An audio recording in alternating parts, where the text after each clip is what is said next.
kembali lagi di Hidup Sehat dan tadi kita masih berbicara ya, membincang-bincang seputar topik COVID-19. Seperti apa nih persiapan endemi baik pemerintah, masyarakat Indonesia, itu seharusnya seperti apa sih Prof?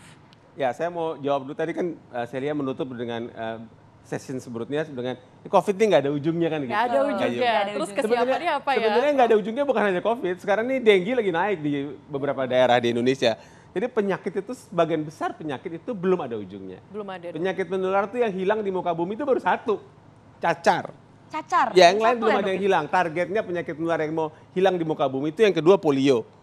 Tapi polio itu masih ada sekarang, polio yang ada memang cuma di negara-negara kayak Pakistan, Afghanistan. Tapi baru ini kita dengar ada laporan kejadian di Surabaya, di Aceh, di Purwakarta, walaupun itu polio jenis yang lain. Itu yang namanya VDPV lah. Tapi oke lah, kita nggak usah ngomongin itu. Yang saya mau sampaikan adalah, jadi bukan hanya COVID yang belum ada ujungnya. Yang penyakit-penyakit menular lainnya juga masih ada di tengah kita. Artinya, kita harus terus mewaspadai penyakit-penyakit menular seperti itu. Nah, ini nyambung dengan pertanyaan itu.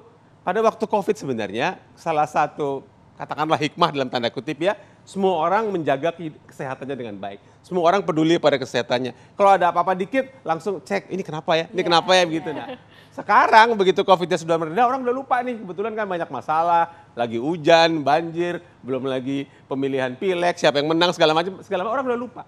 Dulu, sekarang ini kameramen ada banyak, mungkin kameramen TV One naik mobil lah ya. Tapi kalau naik motor misalnya, motornya bunyi kletek-kletek dikit, pasti dibawa ke bengkel. Coba kakinya bunyi kletek-kletek, periksa nggak? Daripada ntar gue periksa ketahuan sakit apa, nggak usah aja. Nah, perilaku seperti itu yang jangan diteruskan saat ini. Misalnya saja ada orang yang tadi disebutkan tentang punya penyakit tertentu, makan obat dengan rutin. Itu makan obat dengan rutin gunanya kan untuk daya tahan tubuh seperti barusan disebutkan. Daya tahan tubuh itu bisa untuk mencegah berbagai penyakit. Jadi tolonglah kalau ada perintah untuk daya tahan tubuh makan obat dengan teratur. Kalau ada jadwal untuk harus periksa ke petugas kesehatan, puskesmas, rumah sakit dan sebagainya, ikuti jadwal itu karena itu gunanya untuk kesehatan kita. Jadi mumpung sekarang kita sedang sehat, sedang tidak sakit, sedang tidak ada COVID, mari kebiasaan baik pada masa COVID kita teruskan, memberi prioritas penting pada hidup sehat supaya kita siap menghadapi berbagai masalah. Saya selalu sampaikan juga, media juga begitu. Memang saya tahu TV One ada acara hidup sehat setiap hari atau setiap hari begitu ya, Senin sampai Jumat. Tapi dulu kan sering banget semua media, saya dulu selalu mengatakan, walaupun sekarang sudah jarang koran ya, dulu sebelum ada COVID, kalau ada berita kesehatan selalu di halaman 10, halaman 12 di koran. Begitu COVID, berita kesehatan selalu di halaman 1. Ya, COVID-nya turun, di belakang lagi. Wapres lagi, ngomongin caleg lagi. Berarti memang ini kalau berbicara soal kesehatan, karena kita juga walaupun sudah memasuki endemi, mungkin saja nanti ke depannya tuh bakal ada pandemi kembali ya Prof. Jadi kita harus tetap terus antisipasi diri. Kira-kira dari apa yang Prof tadi sampaikan, apa sih yang perlu untuk kita antisipasi Prof? Ya. Misalnya seperti pakai masker kah atau cuci tangan, seperti apa nih Prof? Sebelum sampai ke situ, karena ngomong pandemi yang akan datang, jadi kan tadi kita sudah cerita bahwa ada pandemi 2009-2011. Kemudian ada pandemi lagi 2020, walaupun namanya, tahu nggak kenapa namanya COVID-19 by the way? Seperti kenapa dok? Karena COVID itu dilaporkan pada 31 Desember 2019. Kalau laporannya geser sehari aja, namanya COVID-20 itu. Ya, jadi COVID itu dari mulai 2020 sampai 2023, 3 tahun gitu. Nah, jaraknya 10 tahun dari yang lalu. Tidak ada yang berani mengatakan kapan pandemi berikutnya. Tentu saja harapan kita jangan sampai 10 tahun lagi. Karena kalau 10 tahun kedekatan. Tapi ada dua hal yang pasti. Yang pasti pandemi berikut pasti ada. Pasti ada. Kita hanya tidak tahu dua hal. Kita tidak tahu kapan pandemi itu, mudah-mudahan jangan 10 tahun, mudah-mudahan lebih lama.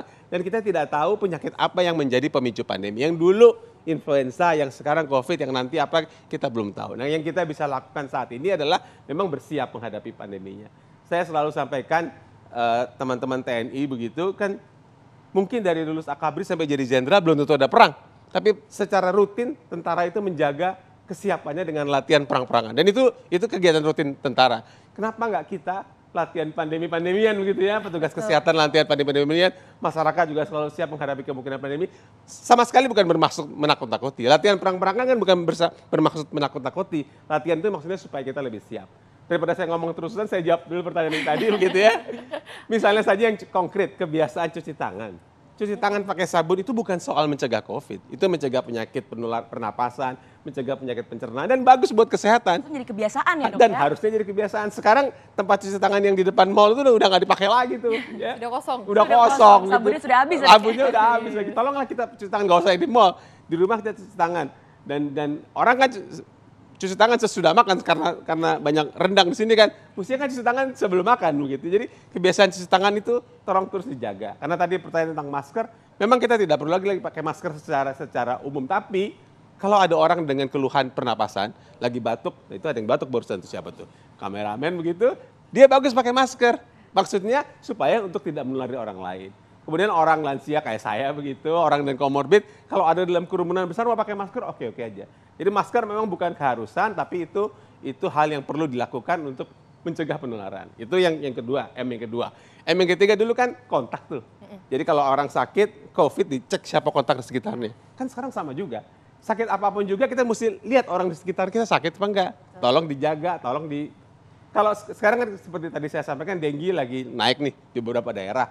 Jadi kan, kalau dengue lagi naik, kasus ada di sini, kemudian dicek lingkungannya, dicek lingkungannya bagaimana, nyamuk dan sebagainya begitu. Nah, hal-hal seperti itu yang saya ingin sampaikan pada kesempatan ini.